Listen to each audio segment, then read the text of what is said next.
Ahí ven la presentación. Sí, Doc, se ve la aplicación de PowerPoint, pero no se está proyectando. Ahí se está proyectando. Sí, Doc, ahí se está proyectando. Ya, chévere. Bueno, entonces vamos a continuar. Ya es una pequeña de esto de los opioides, una introducción breve de lo que es eh, los opioides y hablar un poquito solo del remifentanilo y de ahí para continuar con lo que es ya la TIVA en sí. Entonces, tenemos que recordar un poquito que existen 5 familias, ¿no?, de genes que codifican a los opioides endógenos, que son las familias de las encefalinas, endorfinas, las dinorfinas, las endomorfinas y las orfaninas, ¿sí? Y los efectos analgésicos de cada una de estas familias van a estar dadas por los receptores MOR, el DOR y el COR, que son los MU, los delta y los kappa, ¿no? Entonces, el receptor que más ampliamente se encuentra una contribución analgésica es el receptor MU o el MOR, que tiene una densidad de un 42%. De igual manera, los, por su origen, ¿sí?, los fármacos se pueden clasificar en derivados fenantrenos y bencil isoquinolinas mediante su estructura química. Dentro de estos tenemos lo que es la morfina, ¿sí? Dentro de los semisintéticos se subdividen también los derivados de la morfina, en los que están la hidromorfona y la oximorfona y la heroína. Los derivados de la teboína, como son la buprenorfina y la oxicodona, ¿sí? Y también podemos dividirlos de acuerdo a su forma en la cual actúan con cada receptor. Entonces, en agonistas puros, agonista antagonista y un agonista parcial y un antagonista puro, ¿no? Entonces, un agonista puro es una acción, tiene coacción fundamental en los receptores MU, que van a ser la morfina, la metadona, el fentanilo, la codeína, la oxicodona, ¿no? El agonista antagonista, ¿sí? Acuérdense que estos van a actuar sobre los receptores kappa, pero ejercen un menor efecto que el agonista parcial. Entonces, el efecto final va a depender del grado de afinidad que va a tener el fármaco por el receptor, ¿sí? Dentro de estos, por ejemplo, tenemos a la pentazocina y a la nalbufina. No sé si es que alguna vez han llegado a utilizar pentazocina o nalbufina. Eran drogas sobre todo la nalbufina era una droga muy noble, que tenía un gran efecto agonista-antagonista, porque era muy agonista de los kappa y antagonista de los mus. Entonces las náuseas y los vómitos y las depresiones respiratorias prácticamente no existían con esta droga. Y el antagonista puro, que es el que bloquea a lo que es cualquier receptor opioide. Dentro de esos vamos a tener lo que son la naloxona, ¿sí? La naloxona, la naltrexona, ¿sí? La naloxona y la naltrexona, estos dos de acá. Entonces, con un poco de eso de introducción, hablamos un poquito de lo que es el remifentanilo. Ustedes deben conocer bastante bien esta droga que se ocupa todos los días, pero vamos a ponerle en contexto un poco más de lo que vamos a usar en lo del TIVA. Y siempre hay que recordar que vienen en viales de 1, 2, 5 miligramos con una forma de polvo blanco que contiene glicina. Y es por eso que por la adición de esta glicina es que es un fármaco que se usa netamente solo por vía intravenosa, ya que por vía intratecal y por vía peridural va a ser completamente neurotóxico, ¿sí? Es por eso es que no se utiliza a nivel del eje neuronal, como si lo haría sus afines, que serían el sulfentanilo y el alfentanilo, que no tienen glicina y que pueden utilizarse a nivel intratecal. Este fármaco tiene, recordando la vida media KEO, que vamos a hablar bastante luego de seguir en el TIVA, en la TIVA, es que es una vida media KEO de 90 segundos en los jóvenes y de 130 segundos en los ancianos. Y lo que le hace espectacular a este fármaco es que tiene, independientemente del tiempo de infusión, es que tiene una vida media sensible en el contexto de 3 minutos, ¿no? En 3 minutos tenemos una reducción en prácticamente todos los pacientes de la vida media, incluso en los pacientes que presentan colinesterasa o las esterasas atípicas. ¿Han escuchado de esto? Lo que se hablaba antes de la pseudocolinesterasa o los colinesterasas atípicas y qué relación tenía con qué fármacos, ¿se acuerdan? ¿O han Yo no. escuchado? Ya, las colinesterasas atípicas, sí, son un tipo de proteínas que se encuentran dentro de los eritrocitos que sirven para metabolizar fármacos, las típicas, ¿no? Y las atípicas tienen una expresión mucho más de colinesterasas. Entonces, ¿qué había el problema y con qué fármaco? Que no sé si es que lo llegaron a conocer, que era la succinilcolina. ¿La succinilcolina qué es? ¿Qué es la succinilcolina? Un relajante muscular despolarizante, doc. Entonces, ¿cuál era la característica de la succinilcolina?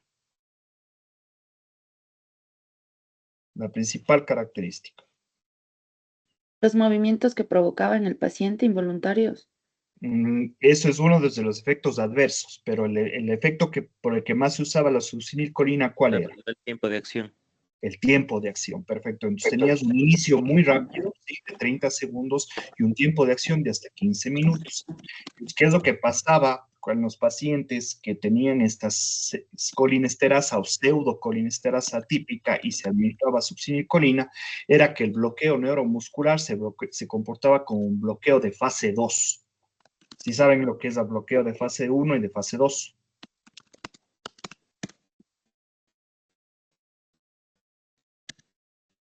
Entonces, se ocupaban como un bloqueo de fase 2. Si es que no saben eso, vayan a revisar porque eso es importante, no es frecuente, pero se puede presentar. ¿Y qué pasaba? Que la vida media y la vida media de la succinilcolina se llegaba a prolongar hasta las 24 horas. Y la única forma de poder metabolizar, porque acuérdense que la succinilcolina, ¿sí? Se metabolizaba en acetilcoenzima A, ¿sí? Entonces, que la única forma de poder metabolizar y que el paciente no se quede relajado era reemplazar esa colinesterasa típica. Y si es que esto ocurre en el plasma, ¿sí? ¿Cuál sería el antídoto que tendrían que darle a un paciente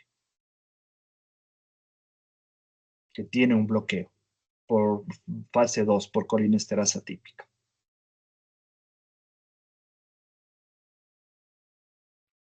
¿Podría ser de utilidad la neostigmina? No, No. no. Acuérdense, la neostigmina no hace nada porque es completamente es diferente su acción. La único antídoto era colocar al paciente plasmas frescos congelados, ¿sí? Plasmas frescos para que puedan tener una nueva butilcolinesterasa y formar esterasas plasmáticas, ¿sí? Y poder metabolizar de esa manera la succinilcolina. Irán a leer un poquito de eso, es interesante, ahora ya no se presenta porque no tenemos succinilcolina, pero es un fármaco que siempre hay que tenerlo en mente porque así como la ketamina, algún momento ha de regresar. Entonces, el remifentanilo, dosis dependiente, sí va a producir, ¿qué cosa? Una bradicardia de origen vagal con una disminución de la frecuencia cardíaca, nuevamente, dosis dependiente y el contexto en el cual ya vamos a ver más adelante, de un 15 a un 20%, ¿sí? Y los pacientes que hay que tomar en cuenta, que los pacientes con falla hepática, independientemente de que hay insuficiencia hepática de grado de Child tenga Child A o B, o C son mucho más sensibles a la depresión respiratoria en la inducción. ¿Sí? ¿Alguna pregunta sobre remifentanilo? ¿Alguna duda que tengan sobre remifentanilo de la farmacología?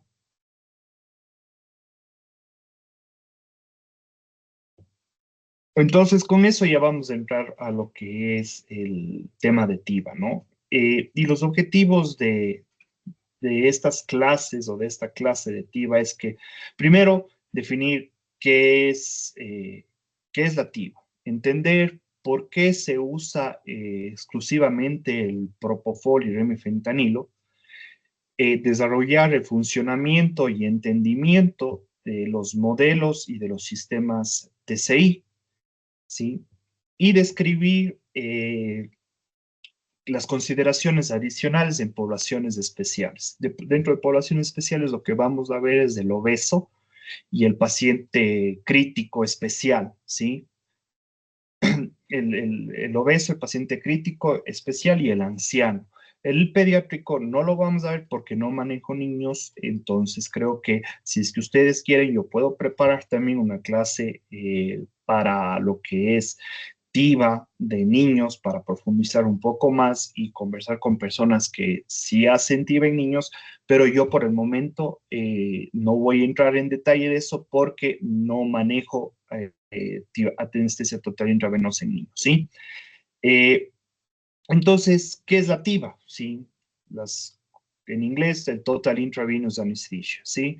Entonces, es una técnica, ¿sí? Que utilizan agentes intravenosos para inducir y mantener la anestesia general, evitando el uso de inhalatorios. La infusión intravenosa se realiza comúnmente mediante bomba TCI, pero también se puede lograr mediante bolos intermitentes o técnicas de infusión manual, ¿sí? También estiva, ¿sí? La infusión continua con aplicaciones, ¿sí? Como son el iTiva, el APP-Tiva, el Tiva Trainer, ¿sí? También estiva utilizar un método que se llama el método manual o la fórmula de Price-Roberts, ¿sí? Y también estiva el que demos bolos intermitentes, ¿sí?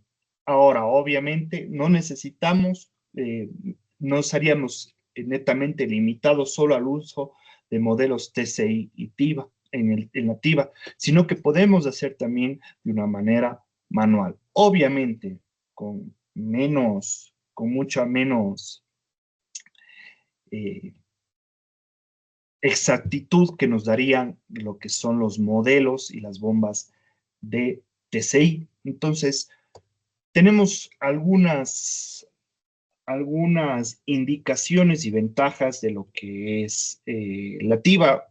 Y hay muchas dentro de aquí, pero con las que quiero que se queden, es que, por ejemplo, en las cirugías que necesitan neuromonitoreo, como son las cirugías de las escoliosis, ¿sí? En donde se tienen que ver potenciales evocados, los agentes inhalatorios, sobre todo el sevoflurane, alteran estos potenciales evocados, entonces no podemos ver la respuesta adecuada a nivel quirúrgico, ¿sí? Los antecedentes de náusea y vómito postoperatorio es una indicación clave para lo que es la realización de una anestesia intravenosa, ¿sí? Y los pacientes que son susceptibles a realizar una hipertermia maligna, ¿sí? ¿Cuáles son esos pacientes que son susceptibles a realizar una hipertermia maligna? Son las enfermedades central de Core, ¿sí? Que es la enfermedad del núcleo central, que es un trastorno neuromuscular hereditario, que afecta a los músculos esqueléticos y se caracteriza por una debilidad muscular, ¿sí? Que puede ser muy leve hasta muy severa y que esto solo puede ser diagnosticado mediante las biopsias.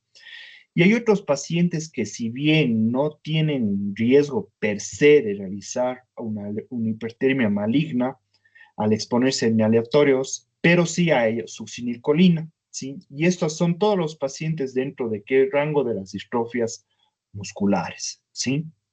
Otros procedimientos, sí, que vamos a tener son los que no necesitan la que no necesitamos un tubo endotraqueal, como son las broncoscopías rígidas, sí podríamos utilizar sevoflurane o en cirugías de, por ejemplo, de tórax con una simpatectomía o simplemente una neumonectomía, en donde sí, o sea, se puede utilizar, pero acuérdense que los inhalatorios, ¿qué es lo que producen? Inhiben la vasoconstricción pulmonar hipóxica, en la cual nos va a producir un mayor alteración de la relación ventilación-perfusión y perder perfusiones y zonas de ventilatorias de hasta un 20%. Entonces, no son no sería de mucho cuidado realizar en estos procedimientos una anestesia inhalatoria. Eh, Se dice que puede ser más eco-friendly y aquí yo sí discrepo un poco. ¿Y por qué eco-friendly? Porque la vida media de sevoflurane en la vida atmosférica, la vida media atmosférica de sevoflurane es de 1 a 5 años. Pero también hay que pensar en todo lo que se descarta de los plásticos, ¿sí? Todos los plásticos que se descartan cuando utilizamos una anestesia total intravenosa. Las jeringas, las conexiones y las llaves de 3 vías. Son plásticos que se demoran ¿cuánto tiempo en su biodegradación? 300 años, ¿sí? Ahora, a diferencia de lo que es el desflorane, en donde el desflorane, sí, 20 minutos de anestesia con desflorane equivale a manejar 200 kilómetros en auto para daño atmosférico. Entonces, ahí sí podemos comparar y decir, sí, bueno, la TIVA en comparación con el desflorane sí es más beneficioso con el medio ambiente, pero en sí con el sevoflurane no es que abarca una cantidad eh, muy grande de una vida media o de daño de capa de ozono, pero es algo que tenemos que tener en cuenta. Además, la TIVA se dice que tiene un despertar muy elegante, más elegante, tosen menos, pero la realidad es que es como tirar una moneda al aire. El 50% de los pacientes que ustedes realicen anestesia total intravenosa se van a despertar y van a toser si no aplican medidas adicionales, ¿sí? Eh, yo les puedo enseñar cuando ustedes vayan sin problema a la clínica cómo hacemos una extubación perfecta con el uso de inhalatorios y sin despertarles con remifentanil, solo a base de lo que es fentanilo y lidocaína.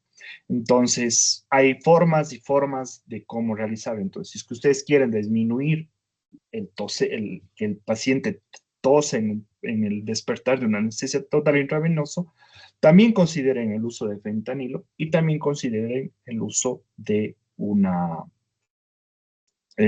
lidocaína, ¿sí? ¿Alguna pregunta acerca de esto?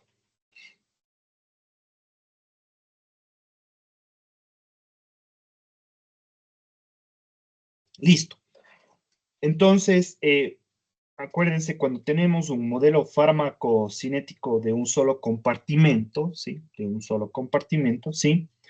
Eh, la cinética de orden 1, como la veíamos en la clase anterior, que quiere decir que la eliminación del fármaco es proporcional a la eliminación de su sistema saturable, ¿sí? Pero este no se encuentra saturado, ¿sí? Entonces, lo que vemos en un bolo es una caída de la concentración plasmática en función del tiempo, ¿sí? Aquí está el bolo, la concentración plasmática y el tiempo. Y esto es la caída. ¿Cómo se llama esto? ¿Qué es esto? Si es que acá tenemos la concentración plasmática y acá tenemos el tiempo y aquí va la caída, ¿cómo se denomina a esta parte de aquí? A esto que está en las flechas.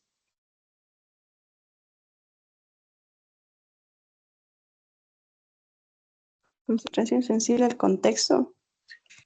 No, porque es bolo, acuérdate. La infusión sensible a la vida, lo que tú dices es la vida media sensible al contexto sería ¿en qué? En infusión continua. Esta simplemente sería ¿qué cosa? La vida media. La vida ¿verdad? media. Esto de aquí es la vida media de un fármaco, ¿sí?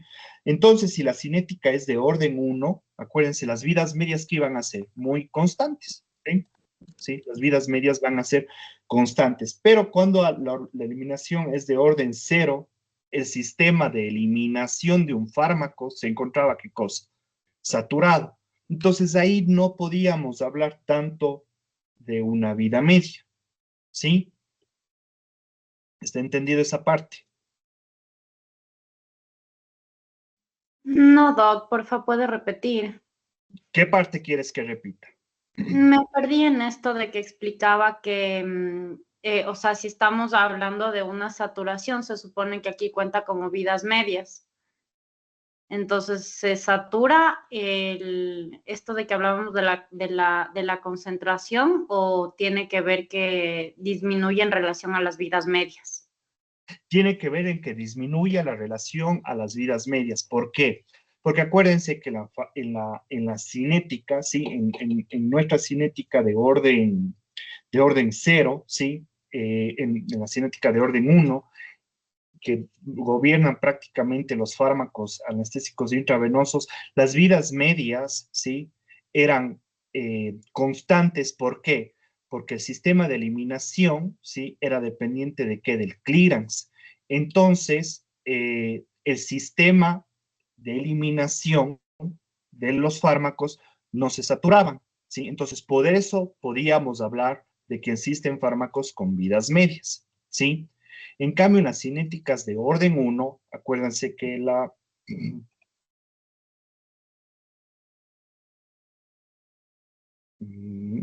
en cambio, la del orden 1, la de orden 1, el fármaco, ¿qué es lo que pasaba? Tú dabas un fármaco y se saturaba el sistema, entonces, como ya no era una curva sigmoidea, sino que era una cosa nada más así, recta, ¿sí? ¿Y era por qué? Porque el sistema, ¿sí? El sistema de eliminación se encontraba completamente saturado, que eso no sucede con los fármacos que vamos a ver, porque en cambio el propofol y el remifentanilo son precisamente los mejores fármacos para eso, porque obedecen a una infusión, a una vida media sensible en contexto, a una cinética de orden 1 y no como las de orden 0, que vamos a ver en la diapositiva siguiente, que creo que vas a poder entender mejor. Pero me hice un poco claro con esto. Sí, Doc, mejor, gracias. Ya. Entonces,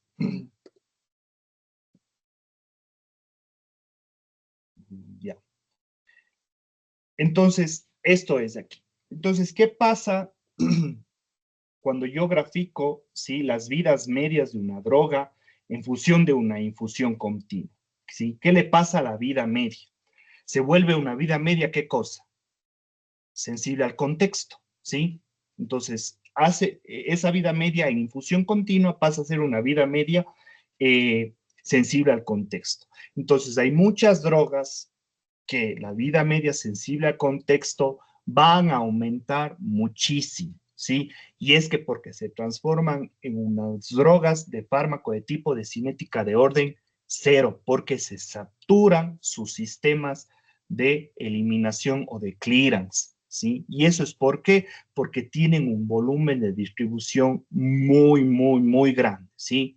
Entonces, imagínense si es que nosotros damos una infusión continua, por ejemplo, de tiopental. Miren esta vida media sensible al contexto con el tiopental con el pasar de las horas. ¿Cuándo se va a despertar este paciente? Nunca, ¿sí? Nunca. Entonces, esto es uno de los fármacos que utilizaban, y porque es un excelente neuroprotector, en la unidad de cuidados intensivos para sedaciones muy, muy, muy prolongadas. Pero obviamente vieron que el winning y el despertar, pues simplemente no servían. Entonces, el pronóstico no eran buenos de los pacientes para el despertar. Lo mismo sucede, por ejemplo, con el midazolam. Miren cómo van aumentando, aumentando y recién a las 9 horas comienza a haber una pequeña caída de la infusión, ¿sí? En cambio, miren lo que es el propofol, baja, tenemos que con 8 minutos, con 8 horas de infusión, ¿sí? Tenemos una vida media sensible al contexto, en cambio de apenas, ¿de qué? De 40 minutos, ¿sí? De 40 minutos, ¿ok? En esta parte de aquí. El etomidato tiene menos, pero obviamente no vamos a utilizar etomidato si es que tuviéramos. ¿Por qué no utilizábamos el etomidato? ¿Qué hacía el etomidato?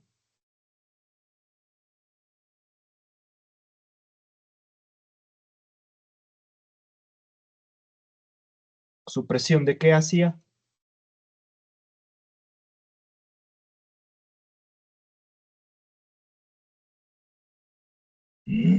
No le he estudiado.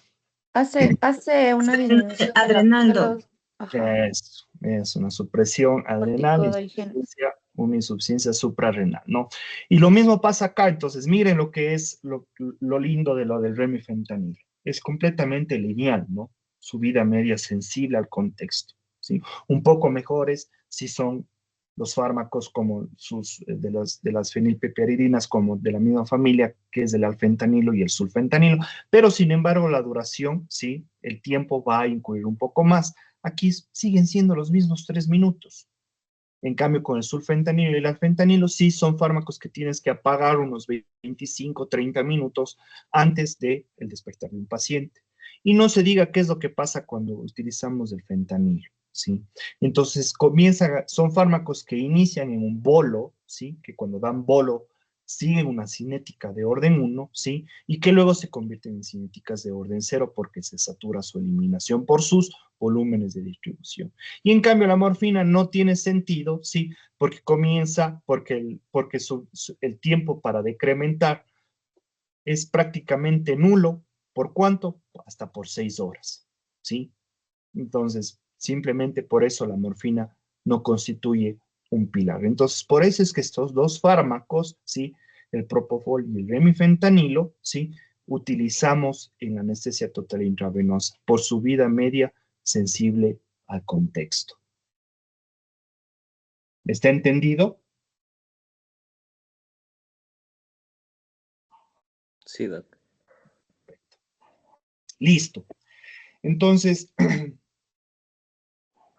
¿qué pasa cuando yo en el modelo tricompartimental, sí, esperen, segundos.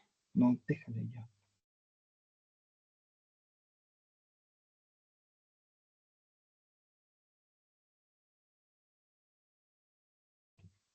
Deme un minutito, por favor.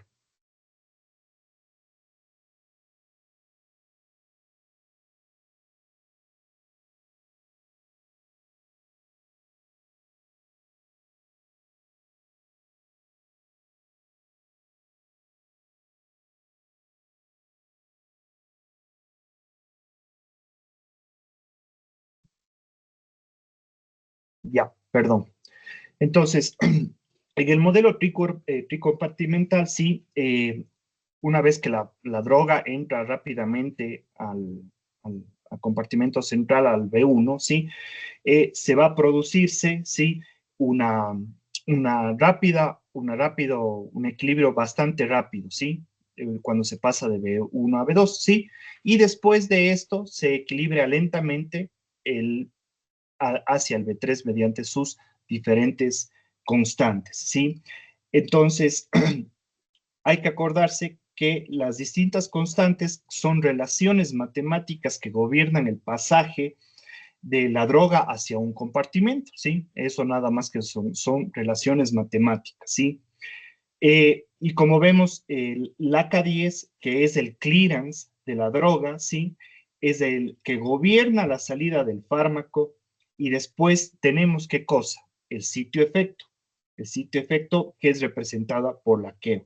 Y la KEO es la constante de salida de la droga del sitio efecto, ¿sí? A mayor KEO, más rápido pasa la droga del B1 al sitio efecto, ¿sí? Y de ahí otro concepto importante, ¿sí? Que es la vida media KEO, ¿sí? Que ya vimos eso.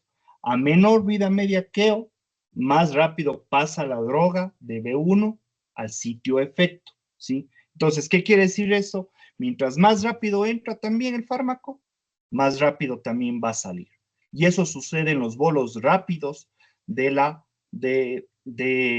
inducción del propofol. Y es por eso que la secuencia de inducción, las secuencias de inducciones rápidas, ¿sí? Se asocian, ¿sí? a recuerdo transoperatorio o recuerdo de la intubación. ¿Por qué? Porque das un bolo extremadamente rápido y sale muy rápido del sitio efecto y el paciente puede llegar a recordar.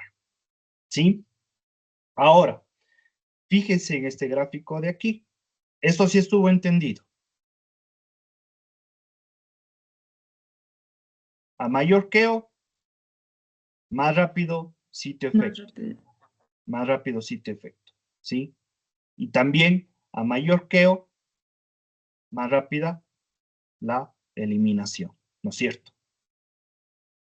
Ya. Entonces, fíjense en el gráfico de acá.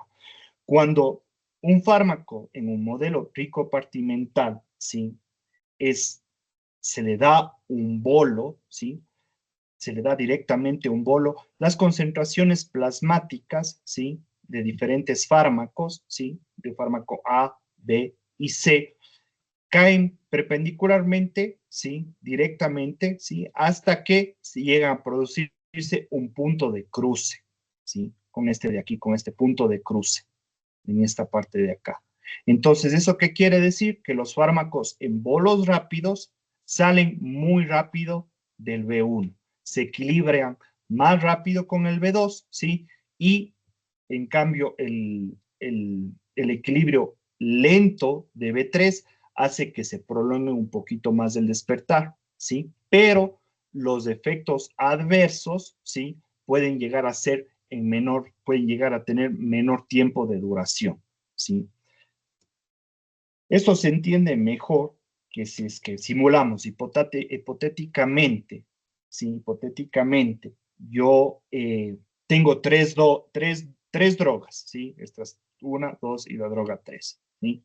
Es la que damos con el bolo, pero 3 drogas, esta y esta, ¿sí?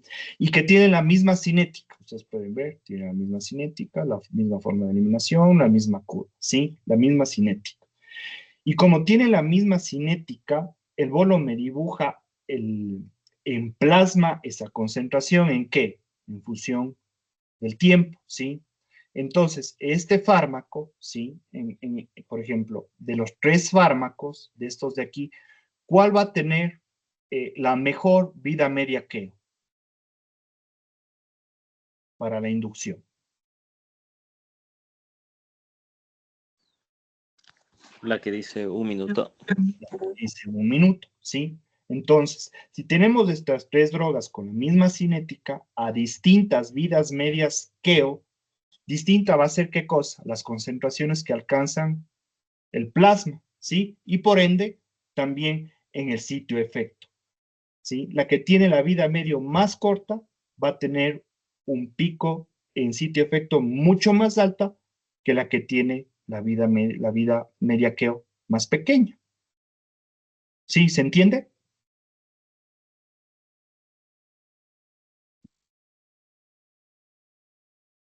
O sea, menor tiempo. Exacto, a menor tiempo. Entonces, a mayor queo, ¿sí? A mayor queo, menor que vida media queo tiene, ¿sí? Entonces, si es que yo hablo de la queo, por ejemplo, del modelo que ya vamos a ver, del modelo de Marsh modificado, es de 1.21, ¿sí? Y en cambio el modelo Schneider tiene tiene una KEO de 0.29, 0.63 me parece, ¿sí? ¿Cuál va a llegar más rápido? El Marsh, ¿verdad?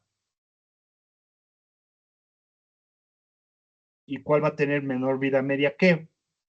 El Schneider. Ya lo vamos a ver eso más adelante, pero esto sí está entendido, esta parte.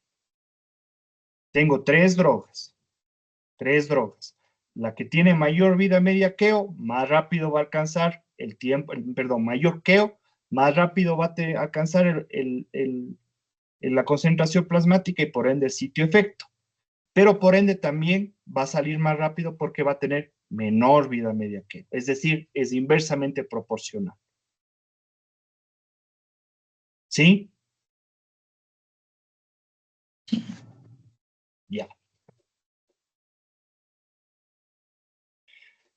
Entonces, con eso, vamos a definir qué son los famosos modelos, ¿sí? Los modelos no son nada más que representaciones matemáticas ¿de qué? De volúmenes y de procesos de distribución y eliminación de una droga, ¿sí?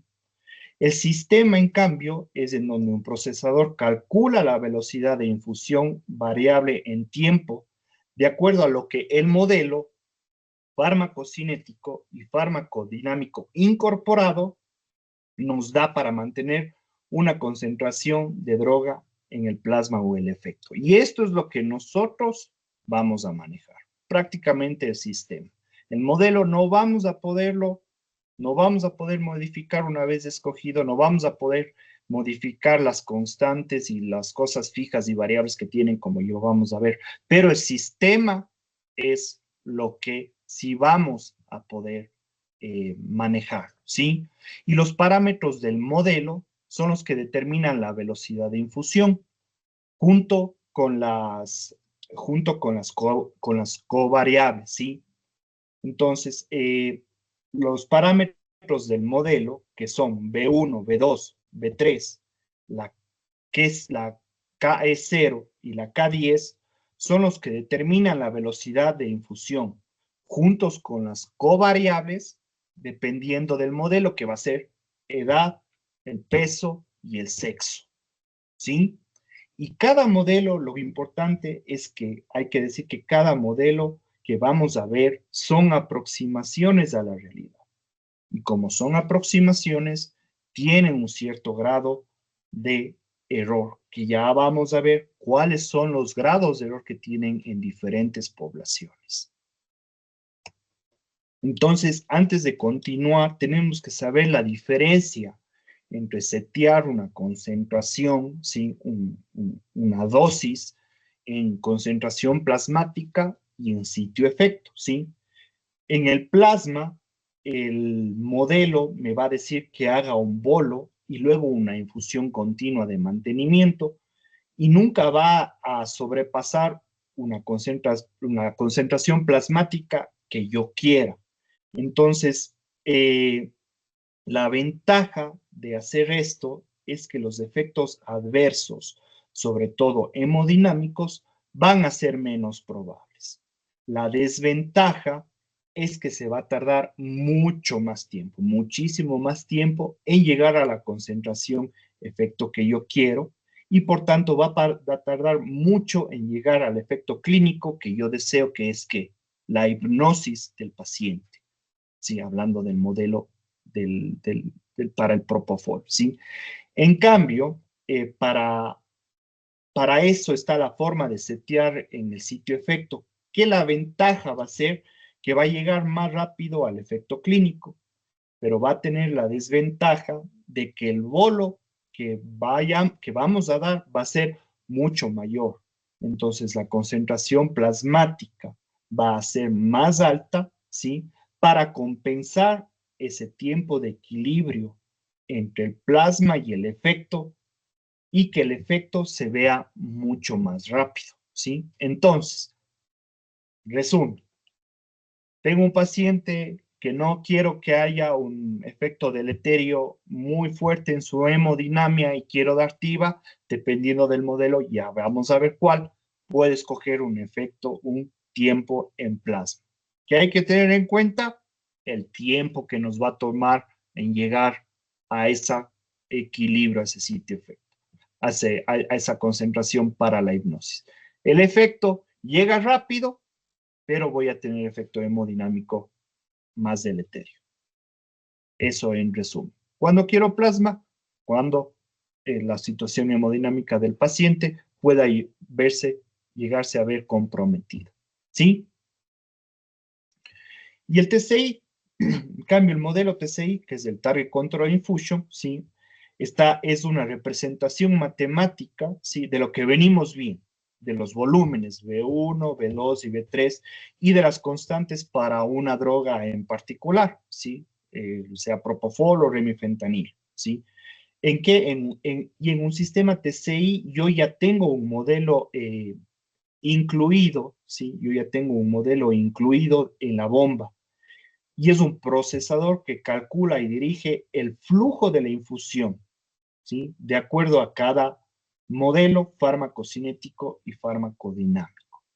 Y el sistema, sí, el sistema va a ser nada más el procesador que calcula y dirige el flujo de la infusión, variable en el tiempo y de acuerdo a la farmacocinética y la farmacodinámica que hemos visto, ¿sí? Cosas que se tienen que saber si es que quieren llegar a ser bastante activa, ¿sí? Entonces, entrando a lo que es lo bueno, ¿sí? ¿Cuáles son los principales modelos, ¿sí? Los que vamos a tener en cuenta para lo que es el propofol, ¿no? Y para lo que es el remifentanil. Principalmente vamos a comenzar con el MARCH. Este es un modelo que se creó en el 1997 y que luego en el 2000 se llegó a modificar. MARCH lo que más nos dice es que todas las constantes, ¿sí? Todas las constantes son fijas, ¿sí?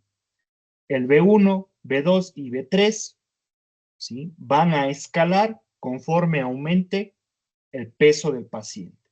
Entonces es algo que hay que entender de las limitaciones de este modelo de MARCH. Es que me va a entregar la misma masa de droga, ¿sí? Me va a entregar la misma masa de droga en inducción y mantenimiento a dos personas que pesen 60 kilos y que tengan 80 o 20 años, ¿sí? Mientras más peso real tenga el paciente, más B1 va a tener, ¿sí? Más B1, más compartimento central. Entonces vamos a dar mayor masa de droga. Entonces, ¿en qué es? Es un parámetro determinado simplemente ¿por qué? Por el peso del paciente, ¿sí? Es determinado por el peso del paciente. Y en el 2000 hay el MARCH modificado, en donde ¿qué se modifica? Es la KEO, ¿sí? El original tenía una KEO muy bajita, tenía solo una KEO de 0,2. Y en el MARCH modificado le incluye una KEO de 1.21, ¿sí? Entonces, el pasaje del B1 al sitio efecto va a ser más rápido. El SNIDE tiene algunos parámetros fijos y otros parámetros variables en que, en función de la edad, el peso y la masa corporal, ¿sí? Tiene un B1 que es fijo, que siempre va a ser 4.27 litros. Siempre va a ser este volumen, ¿sí? Para todos los pacientes. Al igual que el B3, ¿sí?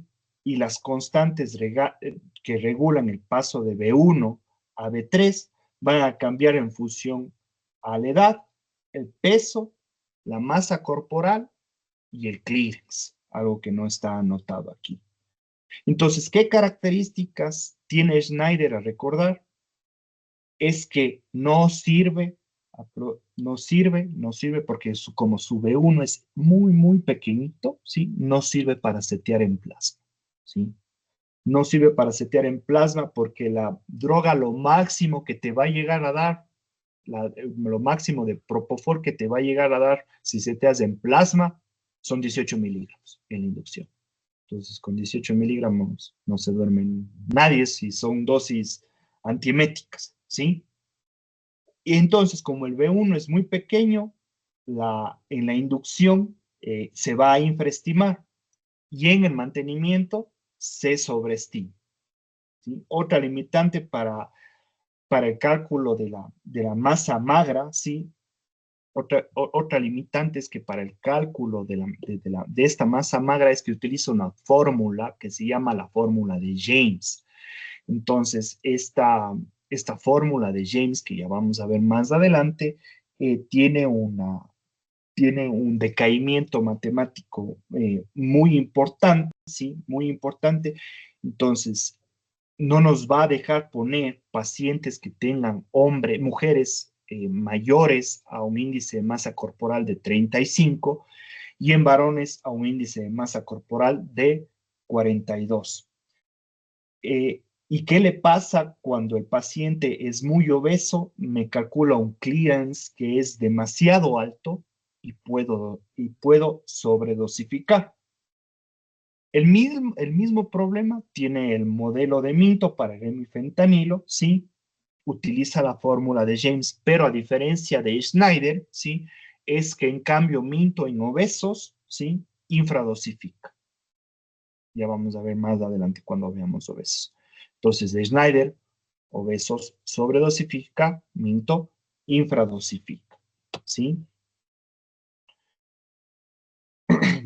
Y los estudios han visto que los modelos de Marsh y Snyder en obesos, ¿sí? Dan un error de hasta el 40%, que es muy alto, es un sesgo extremadamente alto. Y ya vamos a ver qué modelo o cómo podemos ajustar para estos pacientes, si es que no tenemos ese modelo. Entonces, otro que tenemos es el PAET-Fusor, ¿sí? El PAET-Fusor, que no es otra cosa que el Marsh llevado a pacientes de 1 a 16 años.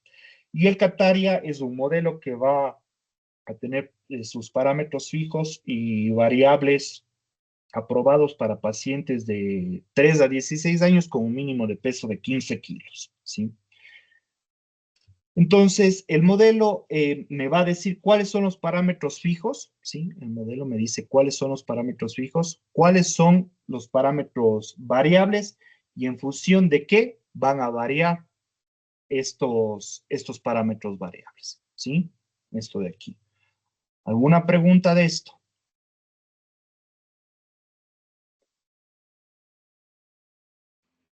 Doc, Sí. no sé si en alguna clase nos mencionó que también había un modelo para infusión de dexmedetomidina. Mm, para dexmedeto no conozco, pero sí para el de ketamina te mencioné que es del modelo dominó. Ah, ya, Es el, gracias. sí, ese es para el modelo dominó, pero se ve que no lo pongo acá porque el modelo dominó tiene ya vamos a ver cómo tiene un sesgo demasiadamente amplio de errores.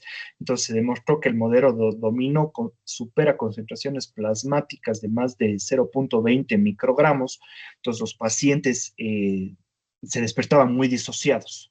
Se despertaban muy disociados con el modelo de dominó. Sí, pero ese es. Pero ahorita vamos a centrarnos en lo que es Remy y lo que es el Propofol.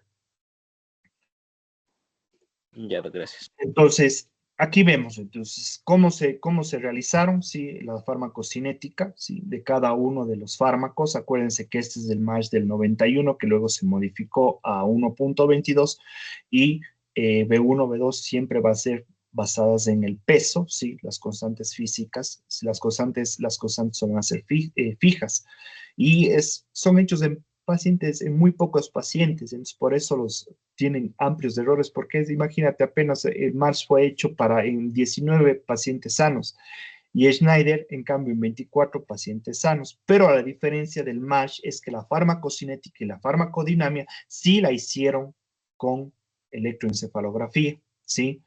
Y como vimos antes, no tenemos que usar en plasma, no vamos a usar este fármaco en plasma, ¿sí? Y el clearance aquí va a depender de su peso de real, la masa magra y de qué tan alto el paciente. Por eso, acuérdense, la KEO, el Schneider, por eso es que se demora más tiempo, mejora la estabilidad hemodinámica, no mejora. Los efectos hemodinámicos son menores, es porque la KEO es de 456, mientras que MARSH es de 1.22, ¿sí? El modelo nuevo, el que es desde el 2000, ¿sí? Entonces, digamos, yo voy a alargar una inducción y un mantenimiento con mi modelo de TCI. ¿A cuánto pongo la bomba? Esta sería como una tabla guía por dónde comenzar, por ejemplo, para el mantenimiento de una anestesia general en el sitio efecto de Propo en pacientes de menores de 50 años y mayores de 50 años. Entonces, el Propofol, si es que quiero mantener esto es IPPB, es un modo ventilatorio intermitente, pero es básicamente el paciente en ventilación mecánica, ¿sí? Es un Propofol, ¿a cuánto los vamos a setear como guía? De 3 a 4 y de 2 a 3. Si quiero mantener, y el remifentanil de cuánto, de 5 a 8 y de 3 a 6. Y el Propofol, si es que quiero mantener una ventilación espontánea, ¿sí? ¿En cuánto vamos a estar? De 4 a 6, si es que solo quiero hipnosis, y si es que quiero también cedo analgesia, pues lo puedo combinar con un remifentanilo, pero no excediendo estos márgenes, ¿sí? Yo setearía la bomba dentro de estos rangos, ¿sí? La gran mayoría de la bibliografía que nos dice es que la respuesta clínica individual al propofol y al remifentanilo es muy variable. Y aunque se pueda sugerir concentraciones en sitio-efecto, no podemos garantizar de que sean invariablemente eficaces. Y lo que nos está queriendo decir la bibliografía es que hay muchísima variabilidad interindividual, ya sea por causa de la farmacocinética, de la farmacodinámica, eh, pero que tenemos que conocer. Entonces, ¿qué es lo que siempre nos van a decir los artículos? Es titule, en base a electroencefalografía o en base a lo que es la parte clínica, ¿sí? Y ahora la TIVA manual, ¿sí? Esto es como vamos a setear en la bomba una guía para comenzar una anestesia y para un mantenimiento, ¿sí? Y para un mantenimiento anestésico dependiendo de la intensidad, sobre todo el remifentanilo, dependiendo de la intensidad de la cirugía. Ahora, esta es una fórmula que crearon una inducción y un mantenimiento de anestesia en propofol de una manera manual, en donde se utilizó la fórmula que se llama de Roberts, de Price-Roberts, ¿sí? Donde se habla de una infusión controlada manualmente para una anestesia continua con propofol, en donde se buscaba tener unas concentraciones plasmáticas de 3 microgramos por mililitro. Entonces, ¿qué es lo que nos decían estos autores? Es que hay que dar 1 miligramo de kilo de propofol, ¿sí? De bolo, ¿sí? Seguida por una infusión continua de 10 miligramos por kilo hora por 10 minutos. Después de 10 minutos le bajábamos a 8, ¿sí? Y a los otros 10 minutos le bajábamos a 6. Esto es lo que comúnmente se llamaba como el 10-8-6. Entonces, en un inicio, bolo de 1 por kilo y después 10, después de 10, 8 y después de 10, 6. Luego se modificó, ¿sí? Se modificó y algunos anestesiólogos de alguna bibliografía te refieren como el 8-6-4, ¿sí? Pero esto es, imagínate, en 1988, ¿no? Pero esto también es asertiva, ¿sí?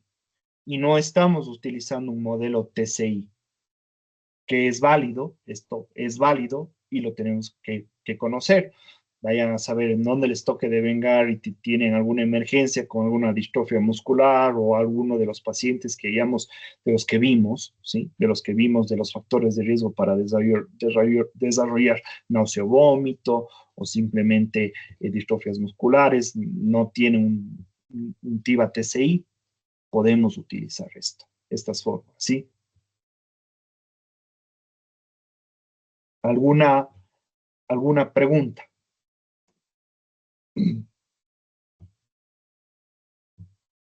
¿Alguna pregunta de lo que hemos visto hasta el momento para continuar con el otro modelo? No. Perfecto. Entonces, bueno, se creó un nuevo modelo, sí, esto en el año 2018, sí, en el 2018 se crea el modelo ELEVE.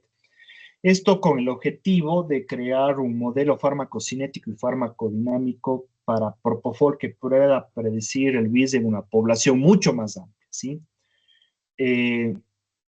Es útil para TCI en anestesia y sedación en poblaciones que incluyen una gama de edades y de pesos corporales muy amplios, ¿sí?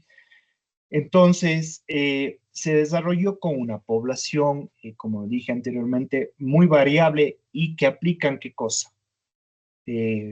Un principio de alometría. Como ven, son 30 estudios, ya son realizados en 1033 pacientes, desde edades de 27 semanas hasta 88 años, desde 0,68 kilos hasta 180 kilos, y con estas covariables que incluso incluyen la edad gestacional, ¿sí? para menores de 5 a 6 meses, y los fármacos concomitantes que vamos a utilizar.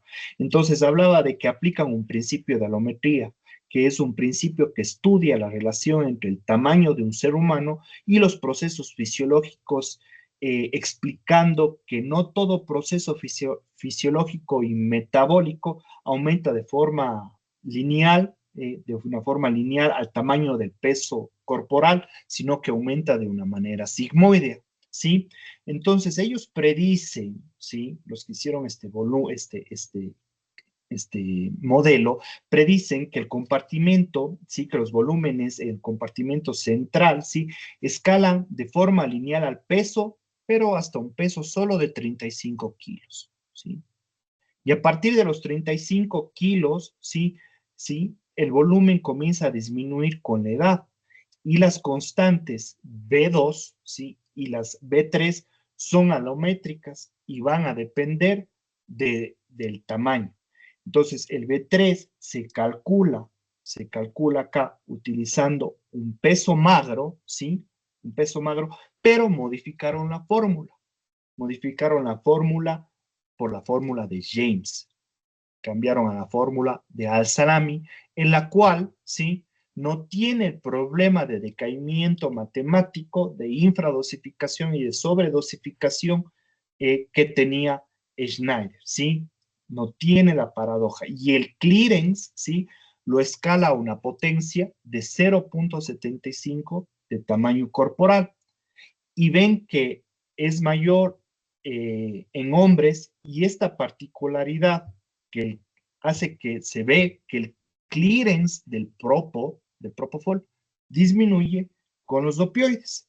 Y es por eso que este modelo D-Level, tiene la opción en la aplicación de ponerle si es que usas con opioide o sin opioide, porque va a modificar el clearance y obviamente el despertar del paciente, ¿sí? Entonces, los modelos, los que hemos visto, realmente son efectivos, ¿sí? Los modelos se evalúan mediante ¿qué? Mediante la media de error de predicción, ¿sí? La media de error de predicción, que esto es un sesgo, ¿sí? Y la media de error absoluto, ¿sí? Que nos habla del tamaño del error, ¿sí? Y se pone un punto de corte de 20% para el sesgo y de 40% para el error absoluto. Entonces vemos, ¿sí?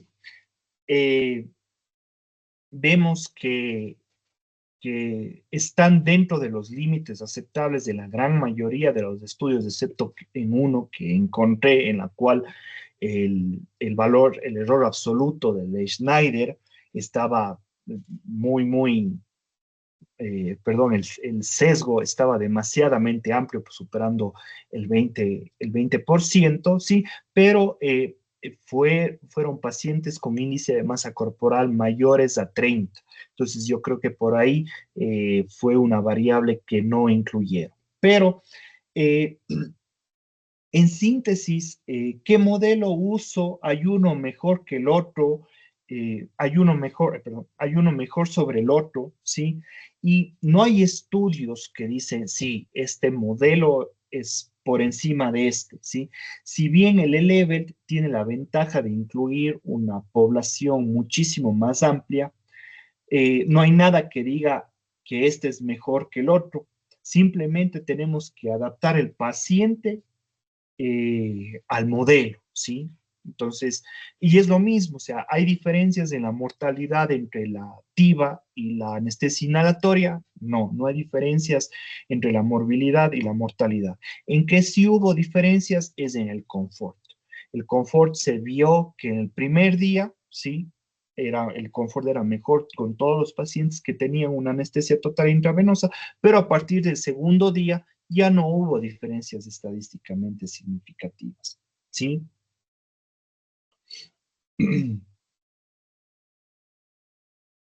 Entonces, ¿qué modelo?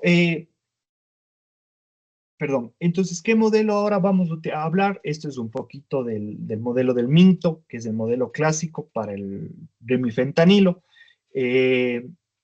Este se utilizó en 65 pacientes adultos no obesos de 20 a 77 años. Lo bueno es que se guió mediante electroencefalografía y se demostró, sí, que tiene un sesgo de un 15% y un valor absoluto del 20% dentro de los rangos, ¿sí? Pero hay que acordarse que utiliza, ¿qué cosa? La fórmula de James. Y cuando utilizan la fórmula de James, hay ese error matemático, ¿sí? Hay ese error matemático que tenemos que tomarlo en cuenta cuando seteamos en pacientes obesos, ¿sí? El E-Level, en cambio, sí, que utilizó el modelo de Level para remifentanilo, miren la población que se incluyó hasta pacientes de 106 kilos, sí, y modificaron también la fórmula, ya no utilizaron la fórmula de James, sino ya vamos a ver una que es la de Yamahastian, no la de Al-Salimi, pero sí la de Yamahastian.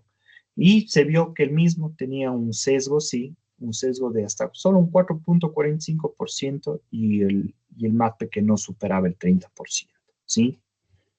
¿Alguna pregunta?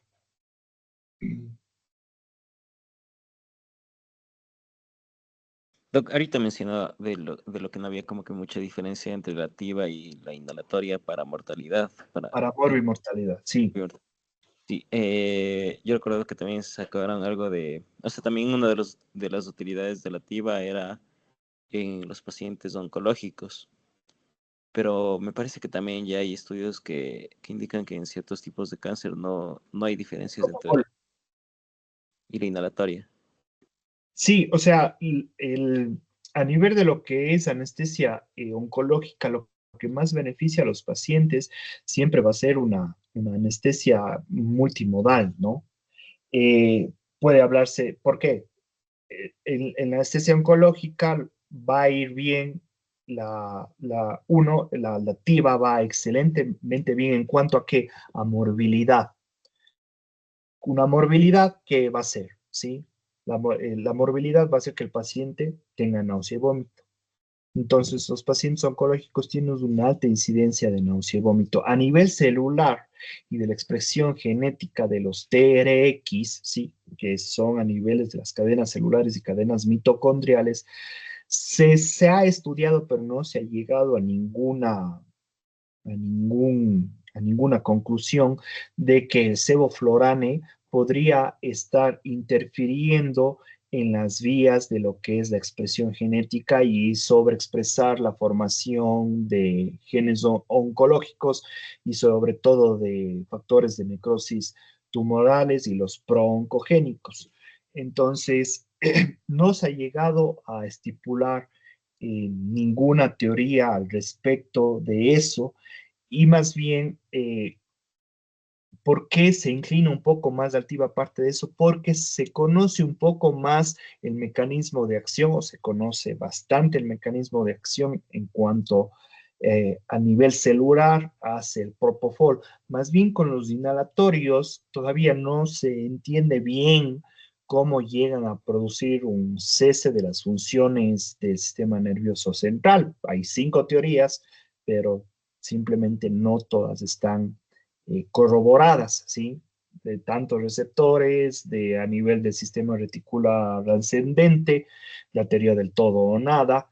Entonces, por ese lado sí llega a ser más beneficioso la anestesia total intravenosa, pero a esos pacientes, y ya vamos a ver cuando vayamos a ver la anestesia multimodal, se van a beneficiar más de qué, de las estrategias ahorradores de opioides, sí, y dentro de eso la activa, obviamente, para la náusea y el vómito postoperatorio. ¿Te respondí más o menos tu pregunta? Sí, Doc, muchas gracias. Ya. Entonces, vamos a ver lo que es la activa en obesidad, sí, un poquito de lo que es los cambios fisiológicos, ¿no? Es que los obesos tienen un aumento de la masa magra, tienen un mayor volumen de agua extracelular, por lo tanto van a tener mayores volúmenes y van a tener un B1, B2 y B3 mayor. Pero especialmente el que nos va a importar es el B1, ¿sí? Para la dosis de inducción y para el mantenimiento. Y el clearance también es mayor por lo que tienen un mayor gasto cardíaco, ¿sí? Tienen una mayor tasa metabólica, entonces por eso el clearance va a estar aumentado en estos pacientes. Entonces, el peso magro, para utilizar el peso magro se utilizaron 3 fórmulas, que ya las mencioné, la de James, que tenía el decaimiento matemático, la de Jama-Hastian, que es del Minto modificado, y la de Al-Salami, ¿no? Entonces, en los pacientes obesos, ¿sí? Si es que tengo aumentado el B1, ¿sí? Si me aumenta el B1 y el B2, la dosis de inducción van a ser, en teoría, mayores, ¿sí? Y se aumenta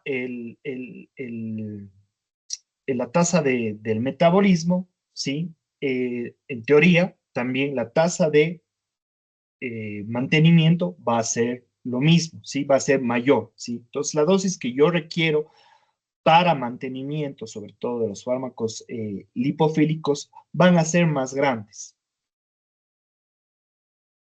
Y esto va a ser, no va a ser proporcional con el peso, sino que va a aumentar. ¿De qué forma dije? De una forma alométrica, ¿sí? Por eso es que nos importa la masa magra, ¿sí? Por eso es que nos importa la masa magra en estos pacientes. Entonces, estudiaron en Marsh y Schneider que con el peso ajustado, con una fórmula de Serville, ¿sí? Que demuestran que tiene un poco sesgo y poco error absoluto. Entonces, si es que ustedes quieren utilizar, ¿sí? Ustedes quieren utilizar un paciente obeso, ¿sí? Al ser anestesia total intravenosa, ¿sí? Lo que vamos a utilizar es utilizar el peso ajustado, ¿sí? Pero ajustado ¿con qué fórmula? Con la fórmula de Serville, ¿sí? Con eso se demostró, ¿sí? Que tienen, este de aquí, ¿sí? Que tienen muy poquito sesgo, como ven acá, ¿sí? Entonces, Marsh y Schneider, con el peso ajustado con la fórmula de Serville, demuestran que tienen un poco sesgo, poco error absoluto. Pero hay otros estudios que pueden decirte que tienen un sesgo más o menos de 40. Pero como conclusión, estos estudios sí dicen que el que más se ajusta, el modelo que más se ajusta va a ser el de Level. Pero como les digo, el modelo lo que vamos a utilizar es en Marsh, si utilizamos en Marsh, ¿sí? Si vamos a utilizar en Marsh, vamos a utilizar el peso ajustado por la fórmula de Serville. Entonces, cuando busquen una fórmula, ¿sí? Cuando vayan a poner peso ajustado, tienen que buscar peso ajustado, fórmula de Serville, porque hay otras 2 fórmulas, pero esa es la que se demostró con el modelo de Marsh, ¿sí? El remifentanilo, en cambio, en obesos, Minto estaba diseñado para adultos que no obesos y cuenta con la ecuación de James, que infradosifica. En cambio, en el E-Level, el BMI más alto que registraron fue un IMC de 35. Entonces, a partir de esto se modificó la fórmula de Minto por la fórmula de Jean Mahastian en el modelo de E-Level, ¿sí? Que no tiene la paradoja matemática que tiene James. No se hace negativo, ¿sí? No se hace negativo, ¿sí? Al decrementar el peso, sino que sigue aumentando de una forma lineal, ¿sí? Entonces, no sea significativo, sino que aumenta de una forma lineal. Entonces, lo que ven es que aplicando la fórmula de James, el error es muy alto, infraespecifican demasiado, y aplicándole de la fórmula de Jama-Hastian, ¿sí? El sesgo es mucho menor.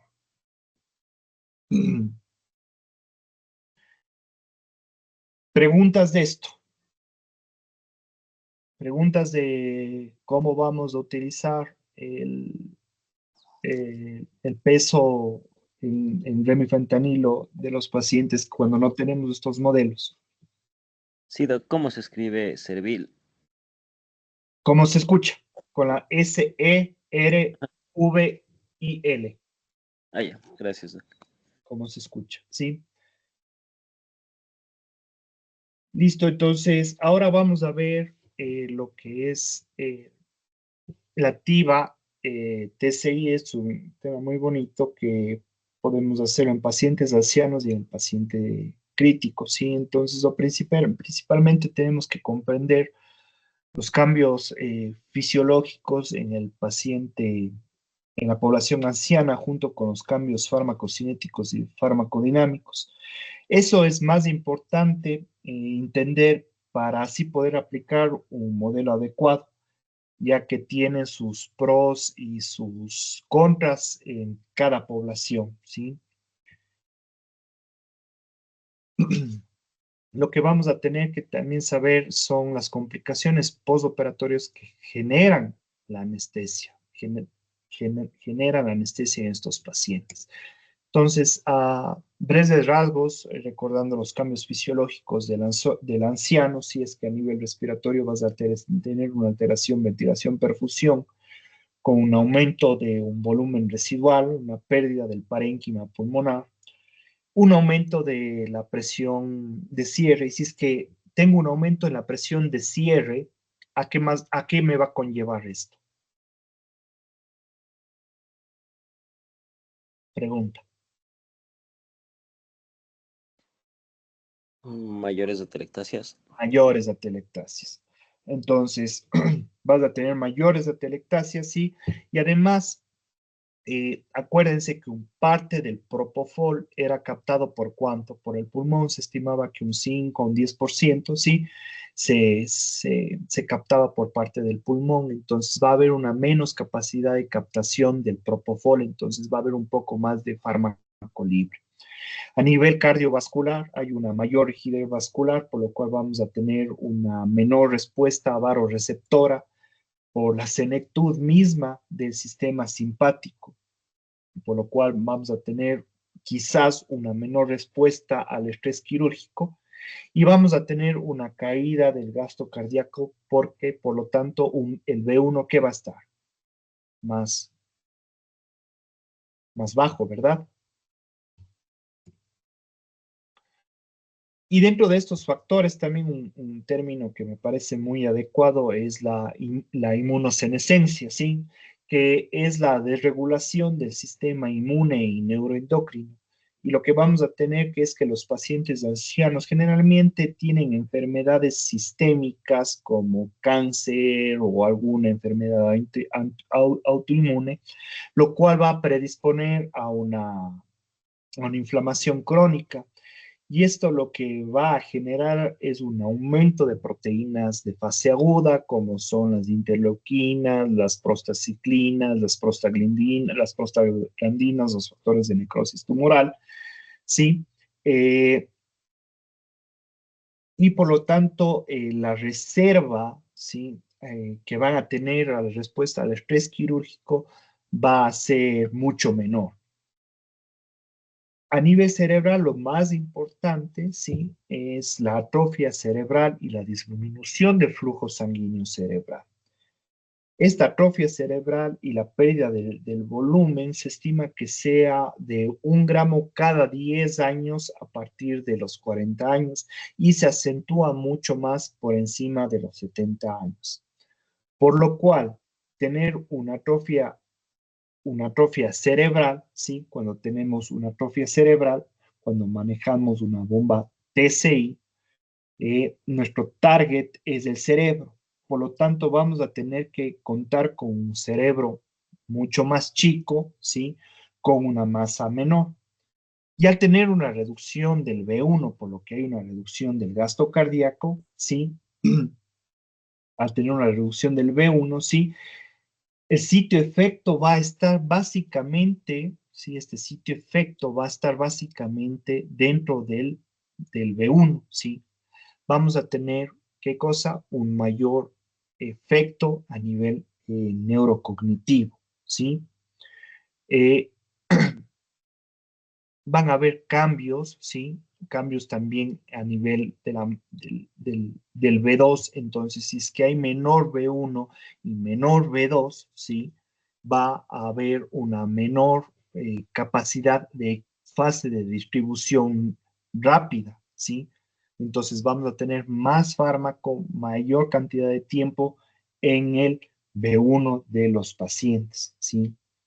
La DE50, perdón, la DE50, ¿sí?, va a ser menor. Y al tener una tasa de, como dije, de redistribución disminuida, ¿sí?, hace que las concentraciones del propo vayan a disminuir mucho más lento. Como también van a tener en TIVA-TCI un onset también un poquito más tardío, al igual que la recuperación. Entonces, aquí tenemos, ¿sí?, una vez visto los cambios fisiológicos, tenemos los estudios, ¿sí?, la comparación de los tres modelos, ¿sí?, en los cuales vamos a ver que Level y Schneider sobreestiman, ¿sí? Level y Schneider van a sobreestimar, ¿sí?, la cantidad de propofol, ¿sí?, Level. Y Marsh la va a subestimar. Como conclusión, este artículo nos dice que la concentración plasmática del propofol fue ligeramente, pero no estadísticamente significativa, mejor con el Level que con Schneider, ¿sí?, y que con Marsh. Ahora, si tenemos una bomba que no tiene, el level, ¿sí?, que no las tenemos aquí porque no hay, podemos utilizar, ¿qué cosa? Marsh o Schneider, pero sabiendo y teniendo en cuenta que la concentración en sitio de efecto que calculemos para MASH, en vez de poner 2 o 3, ¿sí?, sabiendo que el bolo inicial es mucho más alto y va a subestimar la dosis, podemos poner un sitio de efecto más bajo, que no le estaríamos sobredosificando. Y eso es muy importante, no sobredosificar a los pacientes ancianos. En todo realmente, ¿no?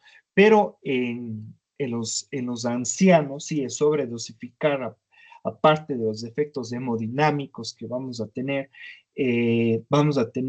los efectos neurocognitivos. Y dentro de los neurocognitivos, los más deleterios van a ser el delirio y el déficit cognitivo postoperatorio. Y para eso también hay que tomar en cuenta los factores de riesgo que tiene un paciente de edad añosa para desarrollar un delirio en el postoperatorio. Y uno de los factores más importantes son las hipoacusias, ¿sí? Las hipoacusias, y que ya tenga alguna enfermedad cognitiva, pequeña demencia senil, Alzheimer o Parkinson, ¿sí?, o de deterioro cognitivo previo, ¿sí? Entonces, el delirio, hay el hipoactivo y el hiperactivo, ¿sí? El hipoactivo es el que menos se diagnostica y es el más común, porque el hiperactivo, en cambio, es fácil de diagnosticar, ¿sí? Es fácil de diagnosticar y es el que tiene mejor pronóstico, ¿sí? Y se presentan los delirios, las diferencias de que 1 a 3 días en el postoperatorio, pero mísero en cambio el déficit cognitivo que vamos a tener. Se pueden presentar de 1 a 12 semanas y esto sí puede ser completamente irreversible, ¿sí? Es decir, que a partir de incluso de la segunda semana, el paciente que ha sido sobredosificado, ¿sí?, puede llegar a presentar alteraciones de la memoria, concentración, compresión del lenguaje. Y dicen, ve, chuta, y dicen, ve, fue por el procedimiento, fue por la cirugía, pero realmente esto de aquí es por un efecto de sobredosificación. Entonces, ¿cuál es la recomendación? ¿Sí? ¿Cuál es la recomendación? Es que tratemos de dar un neuromonitoreo para mejorar los pronósticos, para mejorar los outcomes. Este paper que evaluó en 600 pacientes, ¿sí?, la profundidad anestésica, sí, eh, que, que demostraron que los pacientes con un BIS menores con un BIS de 50, ¿sí? ¿Sí? Tenía una menor cantidad de delirio postoperatorio y también tenían una menor mortalidad que en comparación que con pacientes que tenían un BIS de 35, ¿sí? Entonces eso hay que tomar mucho en cuenta. Entonces, en resumen, En el paciente anciano tenemos que tener en cuenta que los cambios fisiológicos B1 y B2 van a ser menor, el B3 va a ser mayor, las constantes de transferencia van a ser menores, más lentas y vamos a tener una recuperación mucho más tardía. Lebel y Schneider demostraron ser más precisos en los ancianos y hay que tener en cuenta que el delirio hipoactivo es el más frecuente y el menos diagnosticado. El hiperactivo es más fácil de diagnosticar y es el de mejor pronóstico en estos pacientes. Pero lo más importante es que tenemos que titular. Titular y titular y titular. Igual cuando estemos haciendo una anestesia balanceada y estemos utilizando propofol en la inducción, una forma fácil de estos pacientes, si bien te dice que la dosis se disminuye de un 50 a un 70%, es tratar de hacer la inducción lo más lento posible hasta buscar la pérdida de qué, reflejo. Del oculomotor y del palpebral. Exactamente, exactamente. Entonces, esa es una forma clínica válida que vamos haciendo en la inducción en estos pacientes y para evitar esa sobredosificación. ¿Alguna pregunta?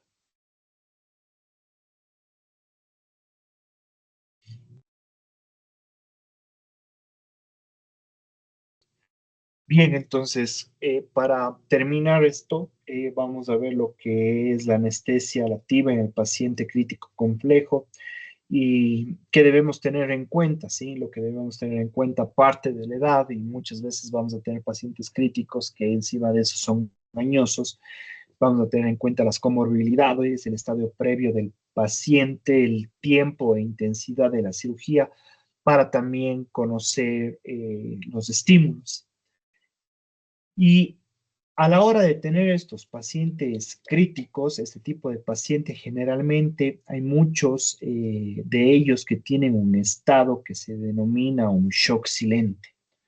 O sea, que es un paciente que está compensado, ¿sí? Que está compensado, que pudo haber perdido sangre, que puede estar séptico, pero que está dependiendo 100% de su estado simpático y de sus catecolaminas. Y cuando nosotros inducimos la anestesia, lo que vamos a quitar es ese estado simpático. Entonces, nosotros terminamos siendo ese último escalón de shock para que se transforme de un silente a un choque netamente manifestado o propio. Por ejemplo, ¿qué ocurre con la típica hipovolemia? ¿Sí? Principalmente, ¿cómo van a estar los compartimentos? ¿Cómo va a estar el B1 en una hipovolemia? Pregunta. Va a estar disminuido, Doc. Va a estar disminuido, ¿sí? Sí, dígame. ¿Alguien más? Sí. Y a la vez, ¿qué va a pasar si es que el B1 va a estar disminuido? ¿Qué va a pasar con la KEO? O sea, el volumen para estar en el sitio efecto va a estar también disminuido, ¿no es cierto? B2 y B3, en cierto modo, también va a disminuir, no tanto por un tema de masas, ¿sí? Sino por un tema de vasoconstricción. Las constantes van a disminuir porque el clearance central de la droga está disminuido. Entonces, al vasocontraerse los tejidos periféricos y priorizar los órganos como el corazón y el cerebro, por la pérdida de sangre, la disminución de la albúmina, van a aumentar ¿qué cosa? Va a aumentar la fracción libre del propofol. Y esto va a generar más efectos deleterios. Entonces, las dosis que vamos a necesitar en un paciente chocado, ¿sí? Van a ser mucho, mucho menores, mucho menores, ¿sí? Porque en la hipovolemia se activan, ¿qué cosa? Los mecanismos compensadores, ¿sí? Que pero esos que tienen un fin, es decir, tienen un tratamiento, se acaban esos mecanismos compensadores, ¿sí? Entonces, la idea en cuanto a los modelos, independiente de lo que vayamos a utilizar o no de los modelos, no es, sino hay que tener conciencia de cómo van a variar los volúmenes. Y en base a eso, conocer los modelos que tenemos disponibles para evitar la sobredosificación y tener una anestesia lo más adecuada posible en un pacientes chocados. Entonces, por ejemplo, sabemos que Marsh, la única variable es el peso, no está indicado en años y Schneider tiene un B1 fijo y un B2 que va a depender de la edad. Entonces, lo que nosotros tenemos que hacer en la realidad es que más que un modelo es titular, arrancar con dosis de sitio-efecto muchos menores, de 0,5, 1, 1.5, e ir titulando. Y de esa manera tenemos menores incidencias de hipotensión, con la idea de qué? De evitar los bolos y de decir, bueno, de aquí le dormimos, le pongo el bolo, préndele la nora y súbele la nora al tope, súbele acidosis, hipoperfusión renal, o simplemente no responde a la nora y comenzar. Entonces, es evitar de entrar en ese círculo vicioso de hipotensión, subir nora, dar efedrina, aumentar otra droga vasoactiva, ¿sí? Entonces, es eso, es ir, es ir titulando a los pacientes, es decir, dando a los pacientes y ir ajustando la dosis, ¿sí? Y para eso hay una fórmula que podemos utilizar nosotros, que es la titulación para lo que es el propofol y el remifentanilo, tanto en pacientes no reanimados. ¿Qué es el paciente no reanimado? Es aquel paciente que entró al quirófano, que no hubo tiempo para pasarle sangre, eh, para pasarle líquidos, para iniciar drogas vasoactivas, etcétera. Entonces, el propofol en un paciente no reanimado, vamos a disminuir la dosis inclusive, miren, desde un 80 o 90%. Entonces, vamos a comenzar con dosis de propofol de 0.3, 0.5 de propofol en los pacientes que no han sido reanimados, ¿sí? Y en cambio en los reanimados, sí, se reduce hasta un 50% en aquellos pacientes que le han pasado volumen, que le han pasado sangre, que está con el apoyo de una droga vasoactiva, ¿sí? El remifentanilo, acuérdense que al metabolizarse también esterasas plasmáticas, eh, al tener un choque hipovolémico, sí, lo que vamos a tener es menos esterasas plasmáticas disponibles, por lo tanto vamos a tener un mayor volumen una mayor fracción de fármaco libre, eh, y se habla de que se llega a tener incluso hasta el doble en los pacientes chocados. Por lo tanto, en presencia de choque de fentanilo, se debe reajustar a una dosis de un 50%. Lo más importante en los pacientes añosos y críticos son titular y fraccionar las dosis por las modificaciones fisiológicas y patológicas que tenemos en los tres compartimentos. Entonces, siempre recordar hacer inducciones lentas y escalonadas. Y si es que llegamos a tener electroencefalograma en algún momento, pues reajustar las dosis en base a la electroencefalografía. ¿Alguna pregunta? Sé que ya mismo tienen un examen.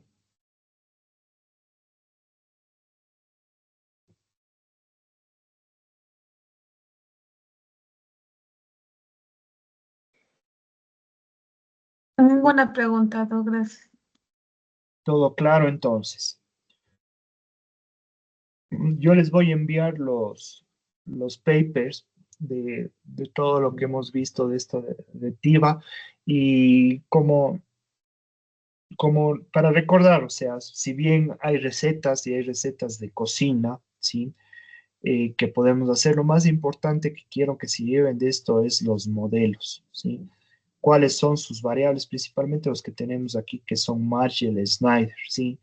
Que en el uno tenemos un volumen fijo de 4.27 litros y que Marsh funciona realmente solo con el peso y que no es de una forma alométrica, sino es lineal y que no depende de las edades. Entonces, nosotros tenemos que ajustarle el modelo al paciente, ¿sí?